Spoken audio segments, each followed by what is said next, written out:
we can share. Okay. So, Masters, today we will take the fourth and the final section of this topic, dimensions of health. We will quickly go over what we had discussed before. We reviewed that how World Health Organization defined health, which is not just physical, but they included then the mental, the social as well, and later on they modified it to your capability. That means what you are capable of. Are you able to do all those things or not? So it's not just that, okay, I am not ill, that means I'm healthy. I don't have any diseases means I'm good. This is a very narrow definition. So they increase the scope, which is a holistic view. And typically when we are talking about health, first thing, physical health comes to our mind, which is correct because you can see, you can feel, anything that you can touch, smell, feel, we can connect easily. So physical health, yeah, when you meet someone and we can see the person is healthy, or we say, hey, you look sad, you look a little down today, or, not doing well, because you can have a feeling. The next element comes mental health. Mental health may reflect on your physical health at one point, but otherwise it's hidden because you cannot see it, you cannot feel it, you can only have some feeling through the person's behavior. But what's happening inside, we may not know. But the person's choices, decisions, and the way the person is coping up with the stress can give us some symptoms, some hints. Equally important is your emotional health, which sometimes can be taken as part of mental health, but emotion, it is really important because every day we come across different emotions. So here, what you are thinking versus what you are expressing, there could be a big gap. And, the depression, anxiety, and all those things comes in our society nowadays so much. Before, this was not so common, but now it is very common. So what happens? You may go through some emotions, some trauma situations in life, but we are not expressing. So what do? We hold it inside. And based on that holding, it depends what kind of emotion, it will go to different organ and it can create different issues in our body. So it's extremely important to express yourself. Sometimes we talk about the throat chakra, thyroid, all those things, that are you able to communicate or not? So it is extremely important. You cannot control all the events in your life, but you can certainly manage your expression. If you cannot express, we can improve and we can be a better communicator. The moment these emotions flows, you are relieving yourself from that risk of mental, emotional, physical health issues. Now, next level comes spiritual wellness. And this is extremely important because this is kind of a glue which is bringing all other things together. So in this one, we are not just limited to a narrow scope of physical or things like this. It is really bringing your perception, your faith, your belief, your conviction, and all those things in the ability. And it really increases the frequency or your own energy, what we call in terms of energy body. And this one really brings us what we call, feeling of blissfulness, feeling of true love, oneness, and all those things are so easy once we understand what spiritual wellness is and when we work on this. Now, if we go to Ayurveda, which is thousands of years old, many thousands, it's difficult to even pinpoint, but we know that we are talking more than 5,000 years. They very well have described that any illness you get in the physiological level, that is the last stage. There are 6 levels or 6 stages And those 6 stages we can split into 3 levels. Physiological, which is the very end, when you see any illness or disease in your physical body. But before that, it is knocking the door, means giving you symptoms that something is not right. Today I'm having headache or my knee pain or whatever. Tomorrow this, that. If something is repeating, something is knocking, and you can connect, you have the wisdom, then it is time to act on it before it gets fully in our physical body. That's physiological level. But before even it gives you symptoms, a level behind is your energy level, energy body. So why let it come in our physical level? Why not stop in the energy level itself? Means there is disbalance of energy in your body. Because wherever the disbalance or the blockage of energy, like we call it, that's where in the physical body you'll have problem. If energy flow is proper, either you call it nadis, you can call it, like in Chinese, we call meridians. These are invisible energy path in our body. Why there is a disturbance, blockages? Because you have a lot of toxins in your body, which is disturbing everything. That's energy level. So if you don't have toxins, body works optimally, your energy is balanced. There is no question of disturbance in the energy body. If there is no disturbance in the energy body, there is no issue in the physical body down the road. Now, why will you have higher toxins in the body? That comes to the first level, means mental level. So the first 2 reasons that issue may arise in the mental level, the number 2 is your lifestyle. What you eat, how you eat, what time you eat, how much you eat. Do you have physical exercise, physical activity, or you're just sitting? A lot of those things comes as a part of lifestyle. Number 1 of the 6 reasons, or first in the mental level, is your thought. That means your thought process, your way of thinking. Negative thinking will give you negative result. Positive thinking will give you positive result. If you understand these and you can work on your thoughts or lifestyle, your energy level will always be balanced. Your physiological, means your overall health, will always be balanced. This is the simplest it gets. Now, question is how to do, what to do. So the very first thing, let's talk about the spiritual wellness. Spiritual wellness, how do you know if you have understood, if you are working, or if you are doing right thing or not? So very simple couple of questions if you ask yourself. Because spirituality could mean different thing for different people. These questions can help you in a very simple way to understand what is it for you. I may have a slightly different take on it. You may have a slightly different take. No problem. Because every journey is individual.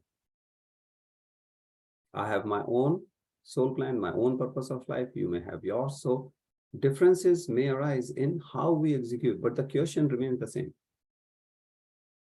So you may ask yourself, what makes you feel most complete? When do you really feel connected to the rest of the world? You know, the feeling of oneness. You're not feeling that you are missing this, you are missing that, or you're not feeling that I'm alone. You can connect well, yeah. Whether you have issues with your, colleagues, relatives, neighbors, that's different thing. Every person will have some thought process, may not agree with others, but the question is where, when, how, those things regarding connecting to the rest of the world. Where are you finding the most inner strength? Again, that means you're connecting with you, your belief, your thoughts, and all those.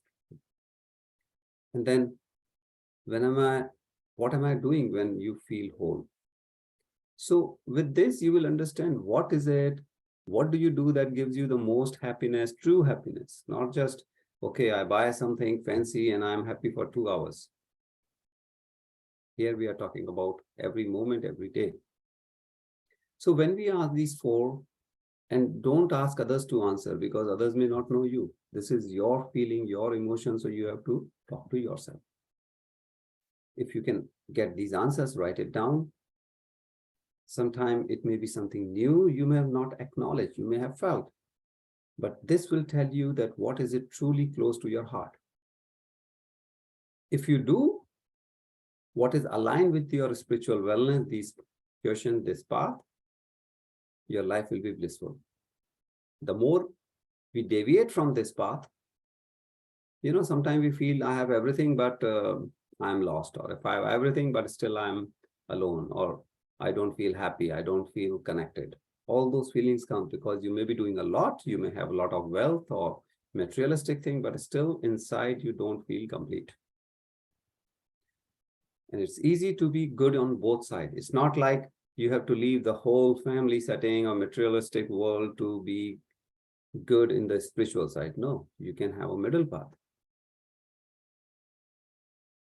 Now, what can we do next? Simple things. You can get into yoga. People think meditation is tough. People think, oh, how can I do this or that? It takes a lot of time. It takes a lot of learning. No, actually, if you understand, these are very simple things. Meditation is not tough if we understand the details and just follow it. Follow the process. Very simple yoga. We are not talking of even advanced yoga because yoga is a very big topic. Simple, pelvic floor muscles, if you are working on, and if you can relax, ultimately our idea is that how we can not just strengthen, but balancing the energy and balancing ourselves and staying healthy. They call cat and cow pose. Again, simple yoga, which is actually relaxing your whole body.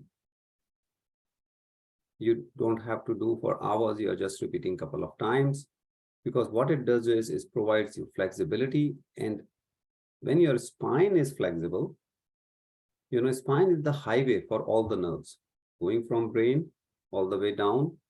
And especially we'll talk about vagus nerve, which is the longest nerve in your body. Just working on this nerve alone can give you tremendous benefit. If you can do simple these asanas, which are no more than stretching or relaxing actually exercises, you can even get into Surya Namaskar. Surya Namaskar is one simple yoga, you may call it, which works on your whole body, entire body.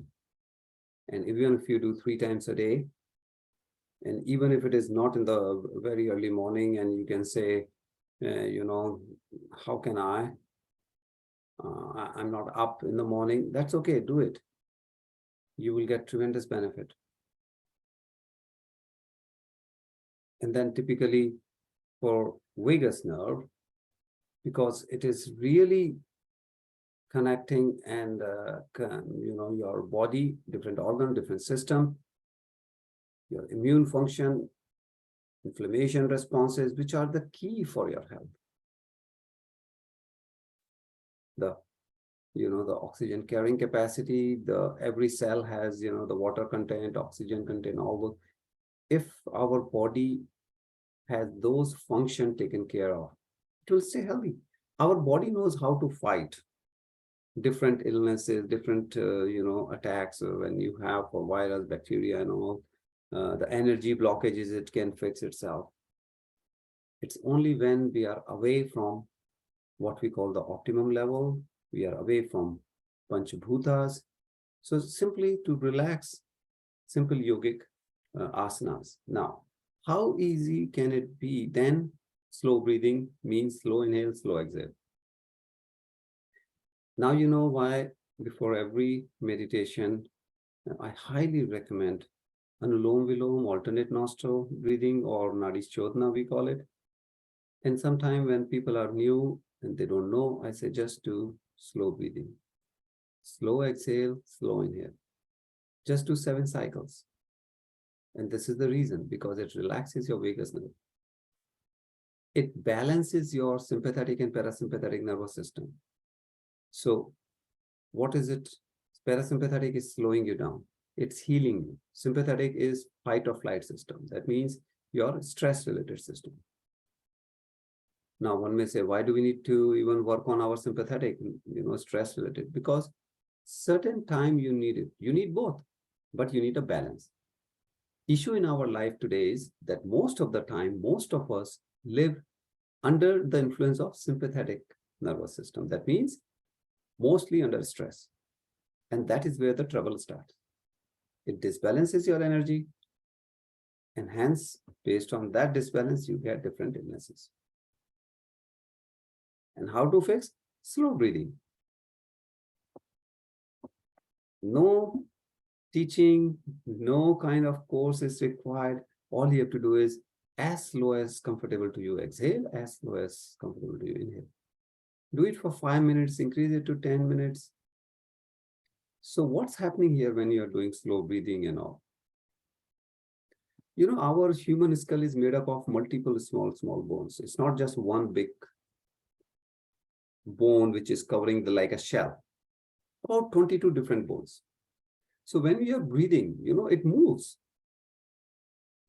And it is kind of releasing the pressure on our brain. The bones, they don't move all in one direction. They have, you know, beautiful synchronization. But what it does is the moment you slow down, it is relaxing your brain. It sends the message to your brain that you are safe. Why? Because when you are in any danger, you cannot breathe slowly. Your, pulse and everything goes up. And this tells the, brain that, okay, you can relax, you can slow down. And this condition is optimum to get into deep meditation. And that's why before meditation, I highly recommend slowing down your brain waves. Another simple exercise to relax vagus nerve is side-to-side movement. 30 seconds on each side, one at a time. Keep your face straight and just try to look on one side. 30 seconds, stay there, come to the center. Now, without moving your face, now you're looking to the other side. That's all. As simple as that. What it does, it relaxes your vagus nerve. Vagus nerve is the biggest nerve, helps you lowering your stress. If you understand properly, just practice Om. Om chanting, not as a chanting in terms of meditation, Om chanting prior to that as yoga, you may call it. Why? Because when you do that, it creates vibration in your body. And this vibration, you can feel it. It will start from the bottom of your spine, because Om is, in English, you can consider it as A-U-M. So when you are kind of pronouncing A, you will feel the heavy vibration on your bottom of the spine. When you come to U, the vibration is moving up. Moving up, it will come to your, stomach and kind of up to heart level. And when you are at M, you are from throat chakra to all the way up to your crown chakra, or what we call, the top part of the brain. So this is AUM. The vibration moves up, you can feel it. Now, is it religious? No, absolutely not. It's spiritual. Why? Doesn't matter what faith, belief, which religion or which community or which country where you live. It's human. It is the way we are designed. Om, when you are chanting, this gives you a frequency which connects you to the frequency of Earth. And that connects you to the universe. That is the beauty. It's not like chanting anything. This particular one gives you that connectivity to the universe directly. And that is how it relaxes you. So I'll give you a demo. What do you do if you're doing this as an exercise, which is cleansing you from inside? That's what it does. It cleanses you, it relaxes your vagus nerve, hence it improves your health. So all you do is you open your mouth, and you don't have to pronounce A or U or M, right? Just continue with Ah, and then keep closing your mouth. As you're closing your mouth, automatically you will see it is changing from A to U, and when your mouth is fully closed, it's just and that's all it goes.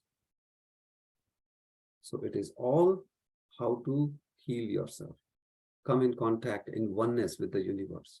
This, because it matches the frequency. You may have heard about tuning fork experiments in our high schools. You take two tuning forks, if they are of same frequency rating, the moment you vibrate one, the other one starts vibrating. That's exactly what we are doing. So please don't take it as a religious thing. This is how to come in direct, frequency match with the universe. So I'll just give you one demo because different people may pronounce it differently. But here, what I'm talking about based on the frequency, the vibration that you want, and all you do is just relax your body and then go like, and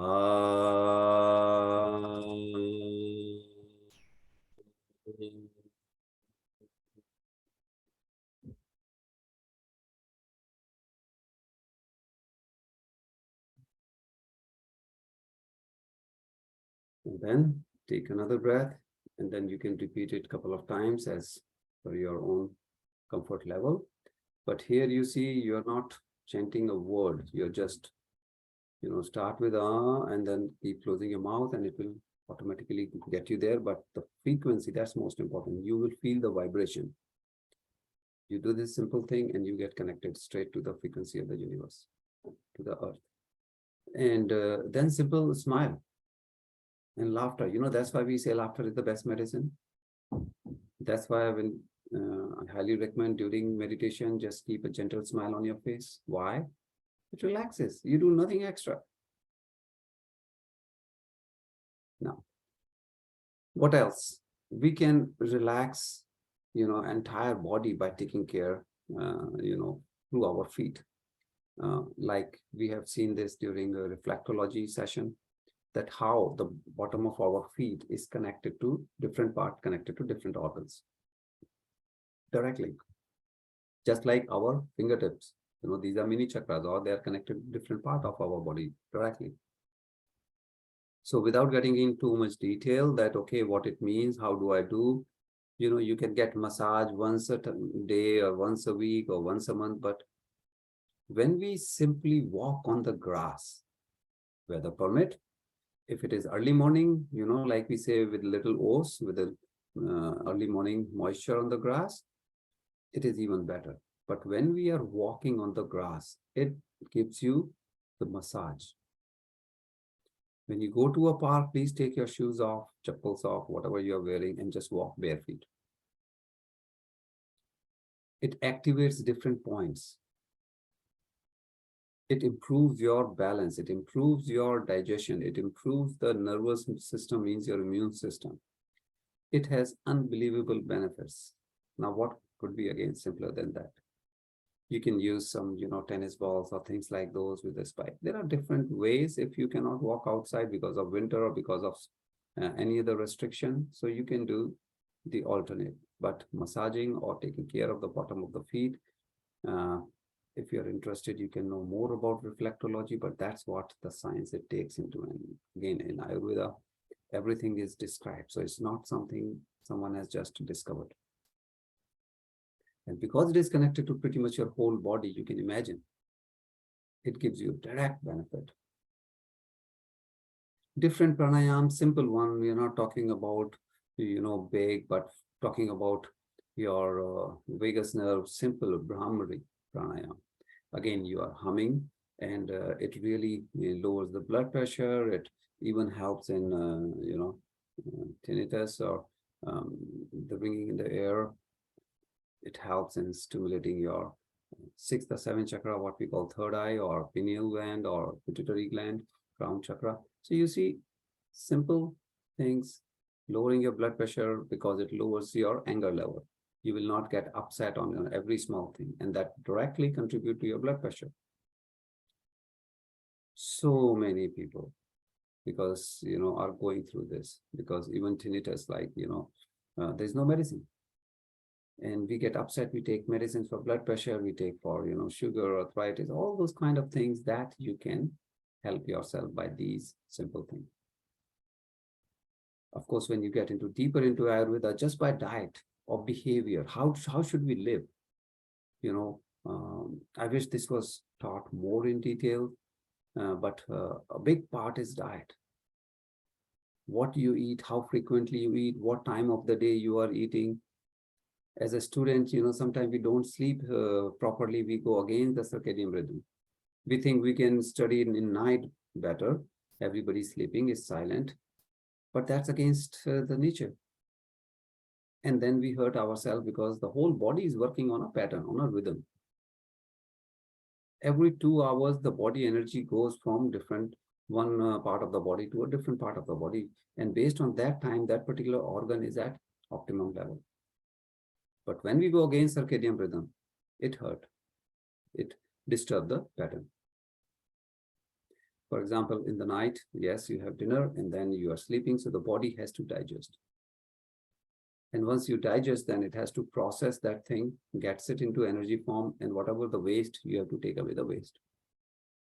So in the night, when is the time for, getting into your digestion part, then to your liver, then, getting into your intestine and all the whole digestive tract. And then in the morning, you want to get rid of the waste from the body as soon as possible so that no toxins are developed.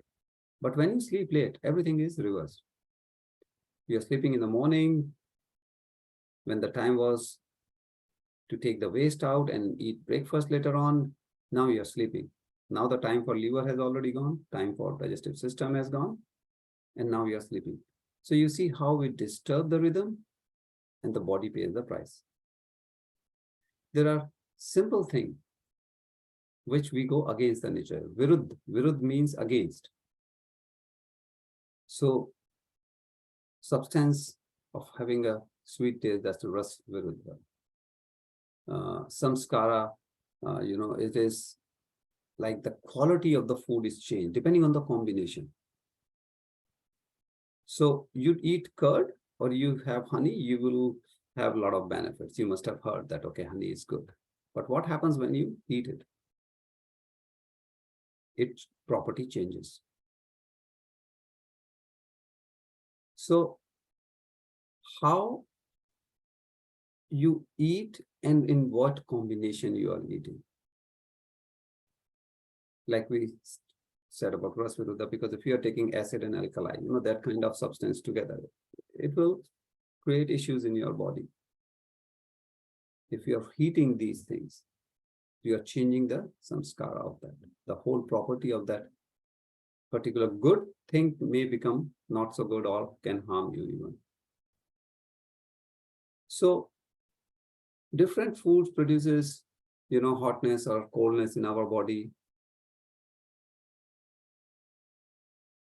Awareness of this is important so that you can pick, yes, I can eat this with this or that with this. Agni means how the digestion is supported. Again, you have, like, for example, very simple example, you eat your dinner and then you have 2 glasses of water. You are hurting yourself. Because when you're eating, the body knows food is there. The only most important purpose at that time for the body is to digest the food. But now you had 2 glasses of water. So whatever, imagine that fire was there to digest, now you have extinguished the fire. The juices, different juices, what we say, depending on what you are eating, the body will produce different, even acid, alkali, whichever form to digest the food. But now with water, they are diluted. So you will have tough time in digesting your food. Then dosha, kapha, vata, pitta. If you are not even aware which is your primary, more prominent dosha, and you are eating something that can aggravate that one unknowingly. So these are simple things that if you know, you don't go viruddh. Viruddh means against, and you will help yourself. Simple thing. You don't need to go to doctor. You don't need to, go from hospital to hospital. Just by being aware and taking care of it. Now let's look into the spiritual health, how we can improve all other, because spiritual health is bringing everything together, mental, emotional, physical. Just volunteer. Now you may wonder, how can volunteer be my wonder drug or it can act as a medicine? It is even more than that. When you volunteer, the feeling of oneness, feeling of gratitude, feeling of the true love, all those things comes which no pills can bring you. When you get a chance, rather than sitting inside watching TV, go out in nature. You go to a park, go to lake, whatever. If you are at a lake or park, if possible, take your whatever you're wearing, shoes and all, sandals off, walk barefoot. If it is a sandy beach, walk. You'll get in touch with water, you'll get in touch with Mother Earth. You're already under direct sky, fresh air, tremendous benefit. Have some hobbies. Don't just sit that, okay, I don't know what to do now, I'm bored. And then you kill time, what we say, just watching something, binge watching and whatnot. Have some hobby, whether it's music, dance, reading, whatever. Hobby is me time. You may spend a lot of time helping others, but do you really have me time means just for you? That's a big question. And then it brings you all towards selflessness. That means you are doing for others whatever time you can keep for others. Volunteer or donation does not mean just money you are donating or sharing. No. There are so many different ways we can volunteer or share. Your time, your wisdom, your energy, a lot of things. Each has its own role. So masters, this was our dimension of health, the last part, which brings you that what we can do, how we can help ourselves.